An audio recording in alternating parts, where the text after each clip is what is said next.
before I go to refund, one thing about, I forgot to mention about e-way bill that we have, kept checks and balances under way bill also.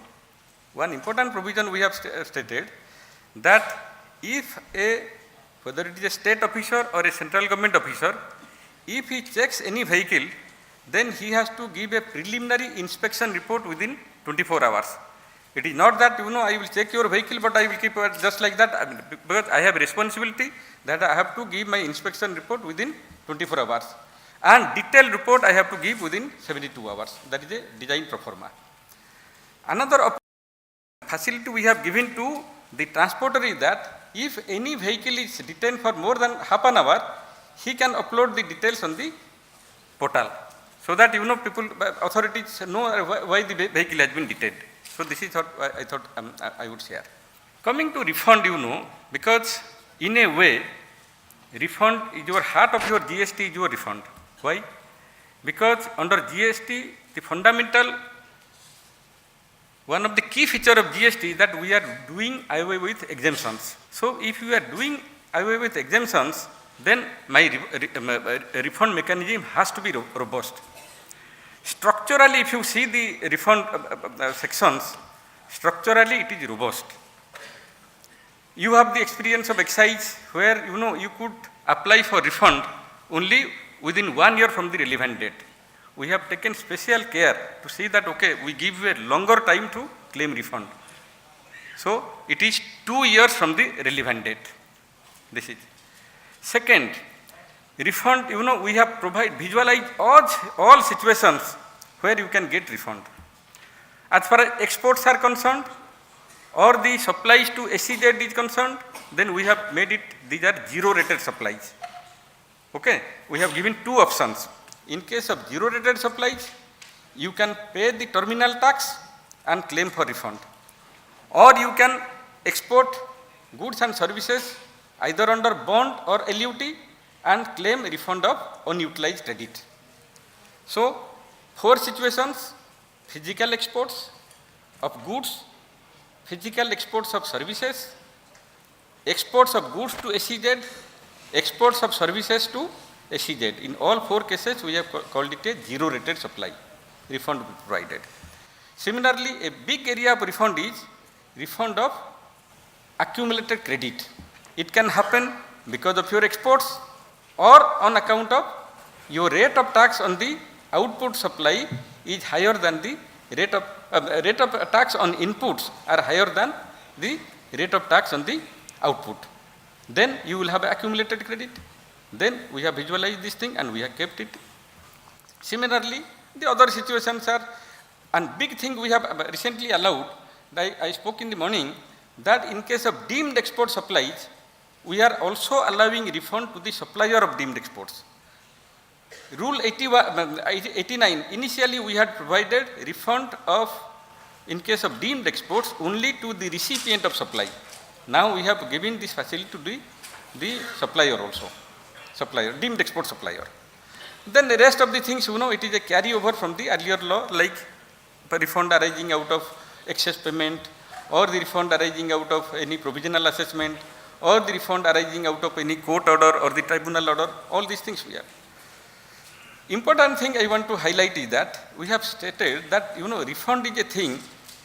The cardinal principle of refund is that if you have collected if the businessman has collected the tax from the supplier, that is consumers, then that is the unjust enrichment we don't allow.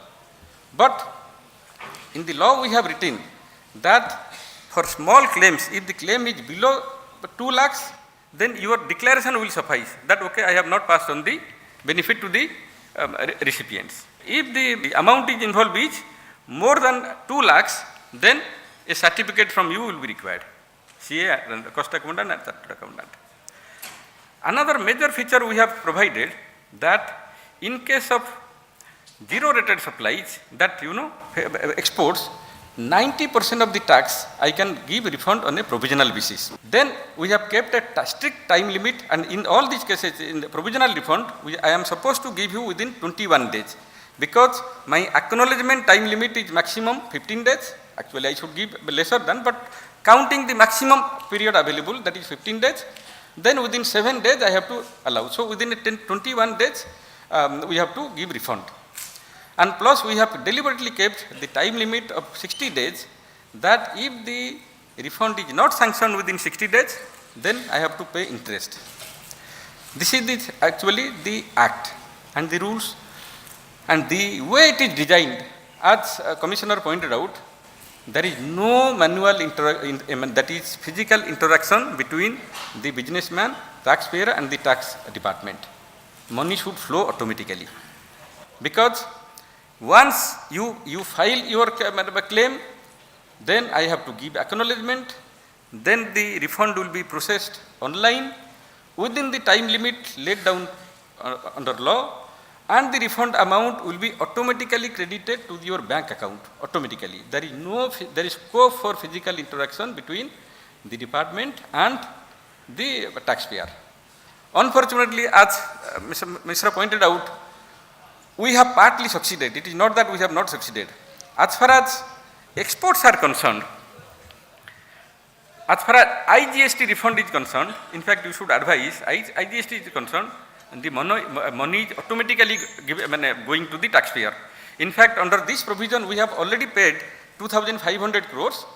And here, I am telling you, you will be happy to know that many people have told me that, it is really working well as far as IGST final refund is concerned. Because somebody told me, in fact, it is a lesson to me. He said, I said, why you didn't go for the bond and LUT? You would not have to pay tax. He said, he is clever. He said that, in fact, I know him for a long time. He said that if I pay tax, output tax, then you cannot delay. You are bound to refund that amount to me. Because I have paid the output tax, where you can go? You will give me, not today, tomorrow or day after. But if it is the input tax, then you can play with your formula and all these things, takes time. I said, you are very clever. So the point I am making is that those who have paid output tax, final tax, they are getting refund very quickly.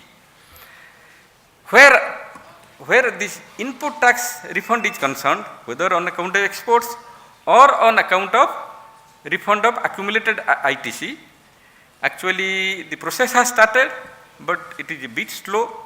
And as Mr. pointed out, in fact, here what is happening, our grant, of course, it is going to happen.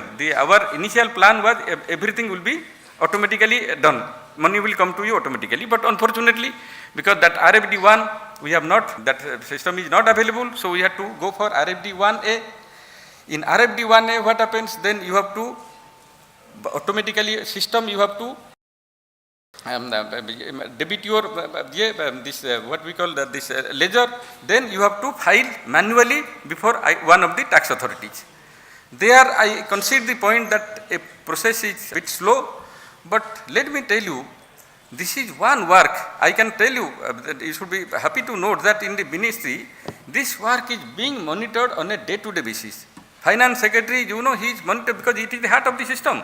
He is monitoring on a day-to-day basis, because our exports, gone are those days we could say that I could supply to any country, because these days, it is so competition, because if your capital is blocked, then you cannot do business. You will be out of business. So that is why there is a bit of a problem. The other problem you should advise to the taxpayers is that, because I found in the area of exports, what is happening?